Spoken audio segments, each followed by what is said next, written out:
Hello, everybody. My name is Ray. Welcome to the Evangelical Dark Web. Today, we're going to be discussing three different topics that have arisen in the Christian news cycle. The first one is Tim Keller being eulogized by Francis Collins in Christianity Today. So, this is like a triple whammy of, infiltration of evangelicalism just coming together. And you hate to see that, but, we got to shine a light on it and expose it. The second one is Jenna Ellis crowdfunding her legal defense because Trump isn't going to be supporting her in her legal defense for representing Trump. And that is basically why she's being charged with a crime, is because she represented Trump. So we're going to talk about that.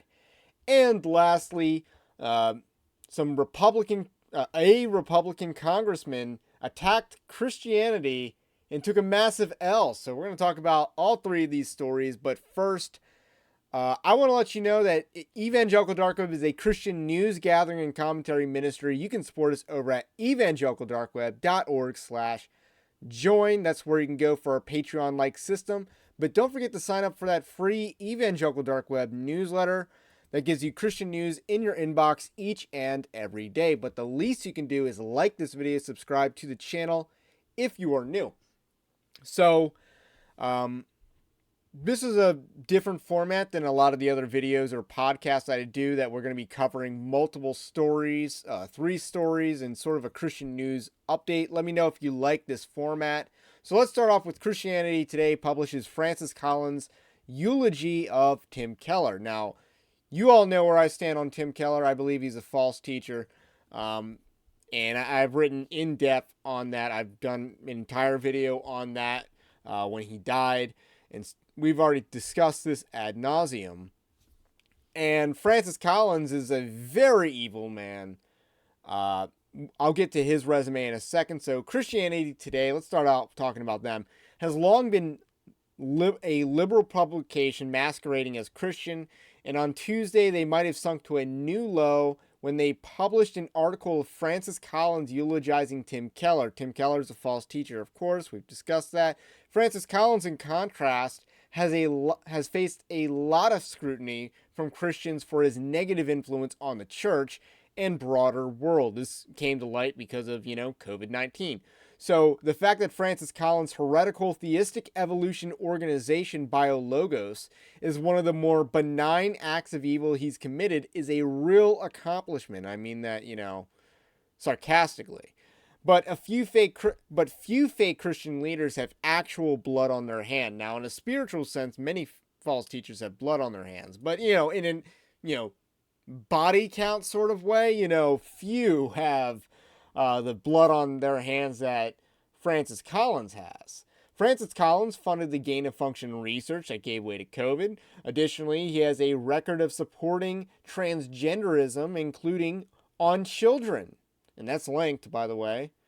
So you can see the source on that. Furthermore, he increased the trafficking of dead baby body parts for science at the University of Pittsburgh. And wanted to cover that up, too. And thus, in 2021, Evangelical Dark Web gave him the Church Villain of the Year prior to much of the later scrutiny he received. So he became super exposed by the conservative circles in evangelicalism in 2022. We put him on blast in 2021, so Evangelical Dark Web's a little ahead of the curve here. And the Church Villain of the Year is an award we give out at our annual EVA Awards. It's kind of our little year-end award show to recap the year in Christian news and broader news as well. He won Church Villain. Francis Collins wrote a piece titled "Tim Keller Taught Us How to Live and How to Die." This comes from a man who knows a lot about death. Francis Collins credits Keller as his most significant spiritual mentor. And he writes, "Tim Keller has been a friend for a decade. In the early years of Biologos, he agreed to co-host intensely interesting and productive meetings in New York, where deep discussions about the complementarity of science and faith took place. Though we didn't completely agree on everything, Tim became my most significant spiritual mentor." Yikes, but unsurprising. And again, this is Tim Keller we're talking about. This is Francis Collins we're talking about.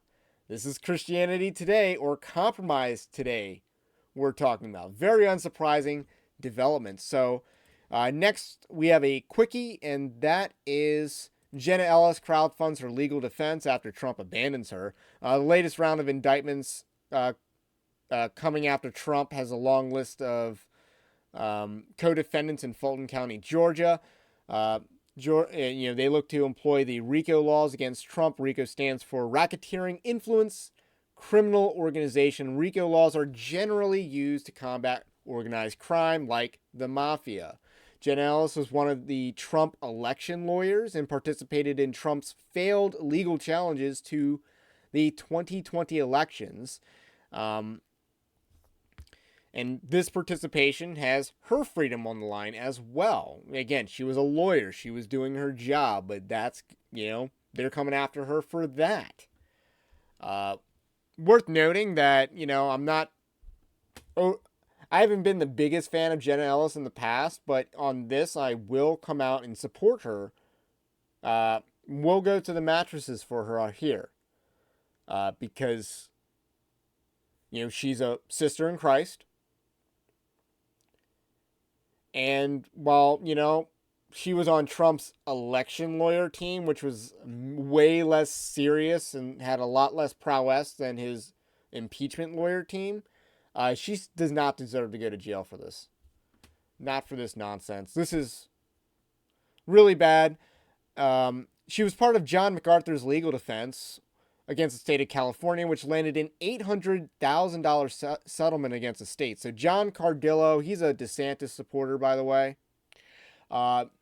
He tweeted, just found out from solid sources that Trump's PAC won't assist Jenna Ellis with 1 penny of legal fees because she has been complimentary and supportive of DeSantis. So you can spend nearly a decade being unwaveringly loyal to Trump and then get indicted because you worked and said nice things about another opponent or an alternative, basically, is where he goes to say that. But he says this, and this is confirmed when Jenna Ellis's lawyer announces a crowdfunding campaign on Give, Send, Go. That is the official crowdfunding campaign, and at the time of this recording has raised around $11,000. You can support that. I got that linked in the article as well. Last story, we're going to talk about Republican Congressman Max Miller attacks Christianity, takes massive L. You love to see that.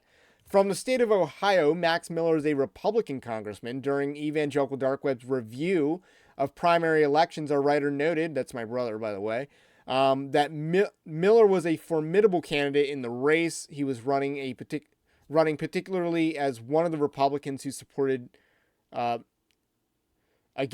impeachment, was not seeking re-election. So he was one of the replacements of a Republican that supported impeachment. Only Max Miller, and he wrote, and this was exercising discernment, if not prophecy, only Max Miller, a former Trump aide, is currently running, boasting $1 million in his war chest and the endorsement of Donald Trump. Miller should waltz to victory, but he must put in the work to win his seat. Miller was subpoenaed by the January 6th committee. On Twitter, Miller has a tendency to retweet Elise Stefanik and tout the prevailing narrative on the right. Overall, he will probably be very establishment while riding Trump's endorsement. He is no Chip Roy or MTG or Massey, but Max Miller will function like a typical Republican congressman. And he was absolutely right about that. So that was great foresight. He ran virtually unopposed in his primary and won by about 7 points, I think. So far, Max Miller has been a below-average representative, with his only notable votes being to raise the debt ceiling and support Kevin McCarthy. He took to Twitter to denounce an Ohio activist for tweeting a logical conclusion of John 14:6.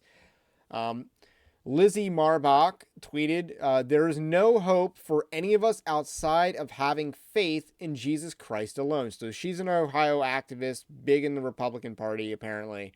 She tweeted that.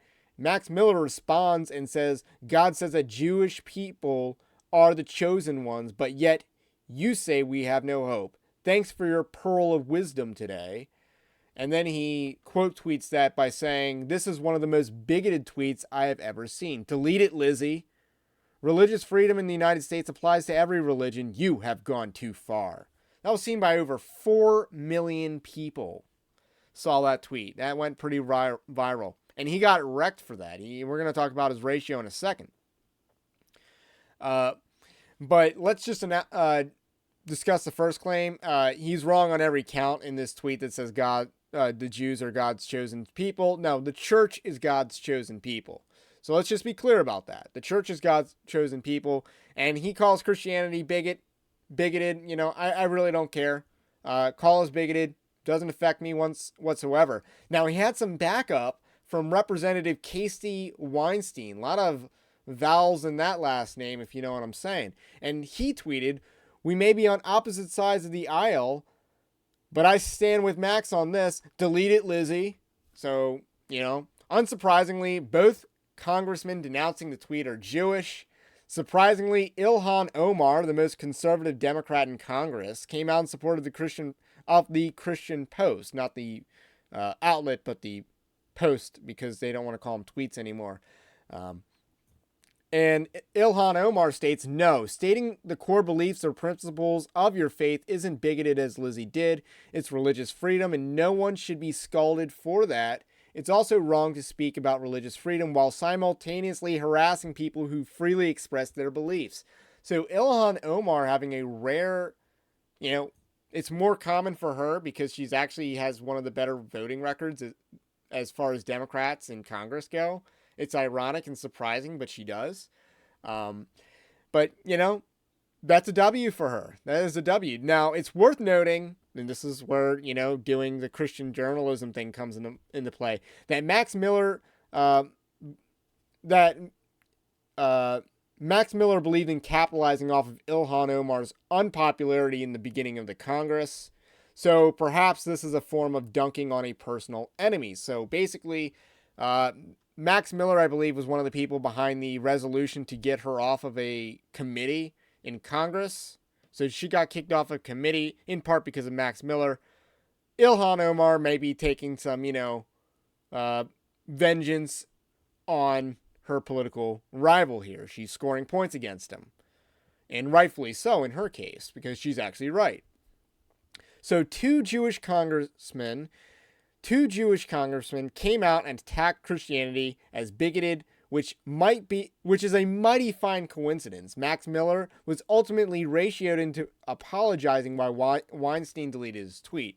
This is a W, as some Christians noted. So Andrew Torba tweeted out, we got two Jewish representatives to delete tweets and apologize after scolding a Christian woman for tweeting about Jesus. I'm thinking we are back, and we've only just begun. Overton window shift is palpable. And then the Mallard Reborn tweeted this nice meme. When a Christian says Christian things, shut it down. So that is the Christian news updates for today. Have a blessed day. We will catch you on the next one.